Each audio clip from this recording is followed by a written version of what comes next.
ఇంగ్లండ్లోని ఎడ్జ్బాస్టన్ మైదానంలో జరిగిన రెండో టెస్టు మ్యాచ్లో భారత జట్టు 336 పరుగుల తేడాతో ఇంగ్లండ్పై ఘన విజయం సాధించి 91 ఏళ్ల ఎడ్జ్బాస్టన్ జింక్స్ను బద్దలు కొట్టింది. ఈ విజయం కేవలం క్రికెట్ మైదానంలోనే కాదు, భారత హెడ్ కోచ్ గౌతమ్ గంభీర్, కొత్త టెస్టు కెప్టెన్ శుభ్మన్ గిల్ పై వచ్చిన విమర్శలకు గట్టి సమాధానంగా నిలిచింది. ఈ మ్యాచ్తో విమర్శకుల నోరు మూయించిన ఈ జోడీ టెస్టు క్రికెట్లో తమ సత్తా ఏమిటో చాటి చెప్పింది.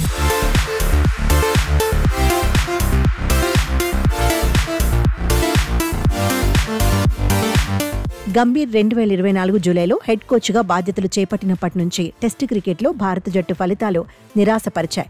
న్యూజిలాండ్తో ఇంటి గడ్డపై 0-3 తేడాతో సిరీస్ ఓటమి, ఆస్ట్రేలియాతో 1-3 తేడాతో బోర్డర్ గవాస్కర్ ట్రోఫీ కోల్పోవడం, ఇంగ్లాండ్తో తొలి టెస్టులో హెడింగ్లీలో 5 వికెట్ల తేడాతో ఓటమితో గంభీర్ కోచింగ్పై తీవ్ర విమర్శలు రెట్టింపయ్యాయి. గంభీర్ టెస్టు ఫార్మాట్కు సరిపడడని మాజీ క్రికెటర్ ఆకాష్ చోప్రా ఘాటు వ్యాఖ్యలు చేశాడు.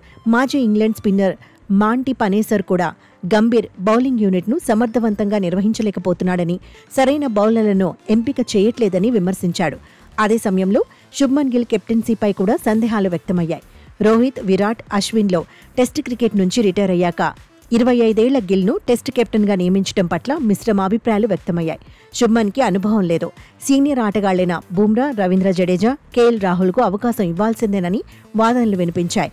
మొదటి టెస్టులో ఓటమి తర్వాత గిల్ ఫీల్డ్ సెట్టింగ్లు, బౌలర్లను వాడుకోవడంపై డేవిడ్ లాయిడ్ వంటి విశ్లేషకులు విమర్శలు గుప్పించారు.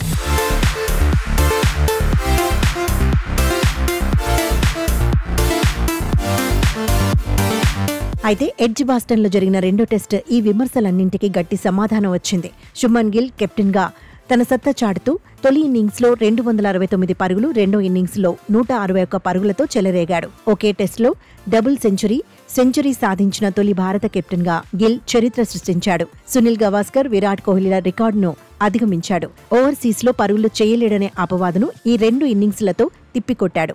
గిల్ తన బ్యాటింగ్తో పాటు కెప్టెన్సీలో కూడా ఆకట్టుకున్నాడు. బౌలర్లకు సరైన సూచనలు ఇస్తూ, ఫీల్డ్ సెట్టింగ్లను తెలివిగా మారుస్తూ సిరాజ్, ఆకాష్ దీప్లను సమర్థవంతంగా వినియోగించాడు. దీంతో ఇంగ్లాండ్ బ్యాటింగ్ లైనప్ కుప్పకూలింది. గంభీర్ కూడా తన కోచింగ్ నైపుణ్యాన్ని నిరూపించాడు. ఎడ్జ్బాస్టన్ టెస్టుకు ప్లేయింగ్ 11 ఎంపికలో కీలక మార్పులు చేశాడు.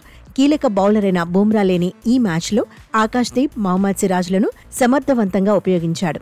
ఆకాష్ దీప్ 10 వికెట్లతో ఆకట్టుకోగా, గంభీర్ వ్యూహాత్మక బౌలింగ్ చేంజెస్, ఫీల్డ్ ప్లేస్మెంట్స్ ఫలితాలను రాబట్టాయి. గంభీర్ బౌలింగ్ యూనిట్ను నిర్వహించలేడనే విమర్శలకు ఈ విజయం గట్టి జవాబిచ్చింది.